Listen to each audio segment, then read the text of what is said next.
We've established contact now with his lawyer, that's Paul Muite. Paul, good evening. Thank you for speaking with us.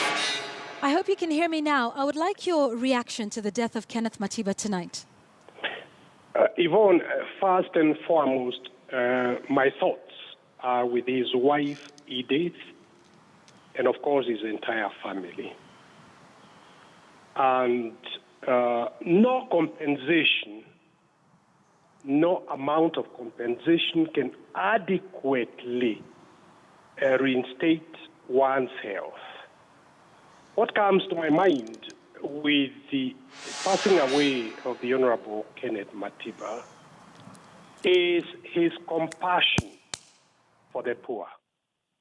Here was a man who was very wealthy, very successful in his own right.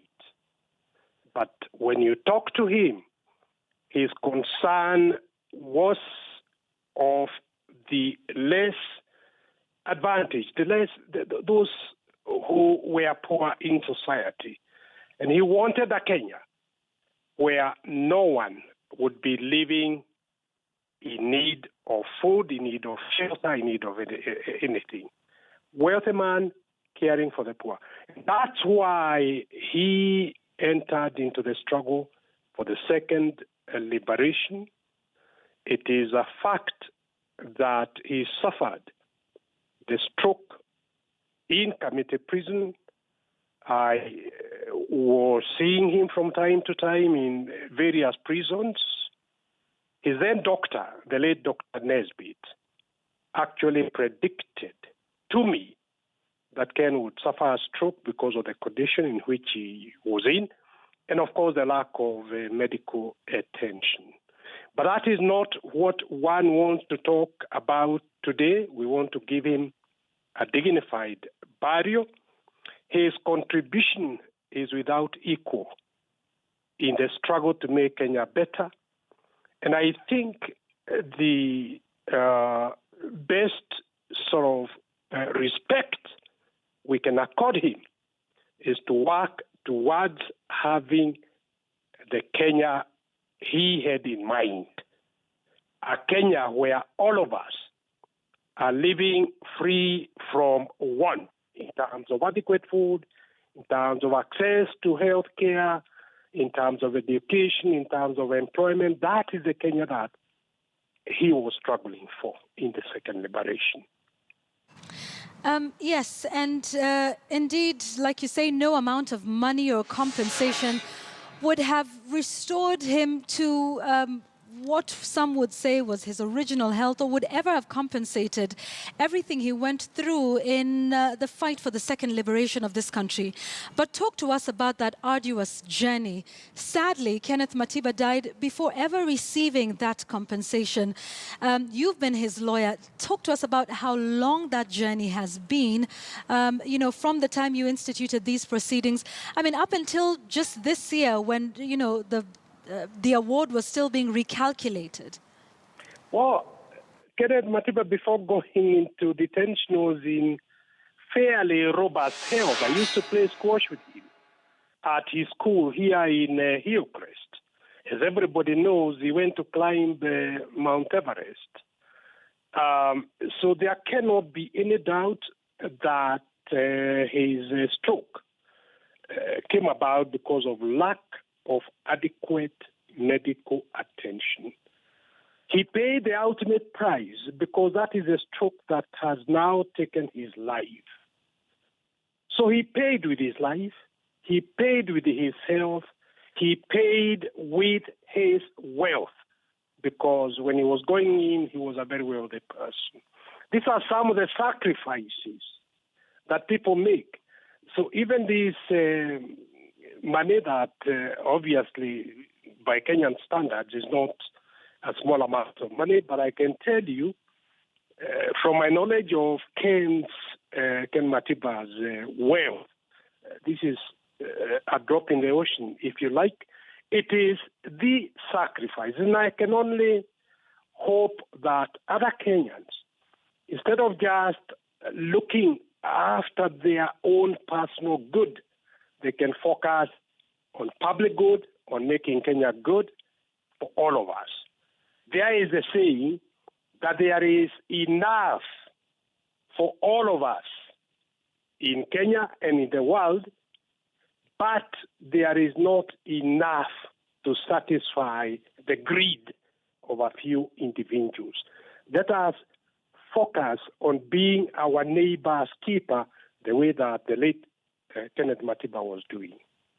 You asked me to tell you how he started. He,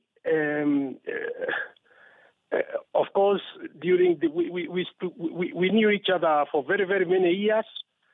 From his days in breweries when he was contesting elections in the football organization, Kenya Football Association, Federation, and I acted for him in a libel case, and along the way we became friends. But in terms of the struggle for the second liberation, when he was rigged out for the Muranga Kanu chairmanship, his first port of call was my office in the Electricity House, and he told me he was going to resign from the cabinet following the Mlolongo elections of 1988, and that is what he did. He actually resigned from the cabinet. I drafted his letter of resignation, and we gave it to the media before delivering it to the office of the president. And after that is a long story, but he was there. The other remarkable thing about Kenneth Matiba is that whatever the situation, he never lost his smile. He was always smiling. He was always laughing. He was always full of life in a very infectious manner. So it was always a pleasure, a joy to discuss with him, to do things with him. Yeah, I mean, and that's interesting that you mentioned you've known him well. Was it after all he went through, like you said, his health was severely affected. We know about losing all of his wealth despite building a business empire in the hotel industry, in the education sector. Tell us a little bit more about this man that you remember who never ever lost his smile. You know, I went to see him at his Riara home. He was on a wheelchair, and there he was, on a wheelchair, with the same smile on his face. And that is what I will remember him for. He was very happy. We stayed, we had tea. He was talking, we reminiscent about old times, but the smile was there. He was a very good, warm human being. That is what I shall remember him for. How should the rest of us remember him? A lot is said about perhaps where we are in the country today. But before we get to how he will be remembered, what do you think, his thoughts were about the country today, having fought for just about everything we enjoy, the freedom of speech, the freedom to criticize just about all political leaders, including the president, and holding people to account. What do you think would be his thoughts about the country today? What would he want to see? A country that doesn't have the wide gap between the rich and the poor. That is what we kept discussing with him. A country where the poorest or the poor would have adequate food, would have decent shelter, a house with water and light and toilet,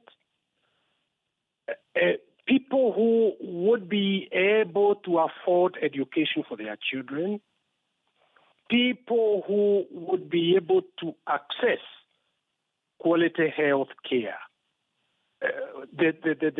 What was a concern to him is a gap between the rich and the poor. A rearrangement of the economy where we focus on providing a minimum quality of life to everybody.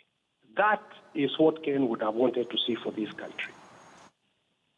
Thank you very much for speaking with us.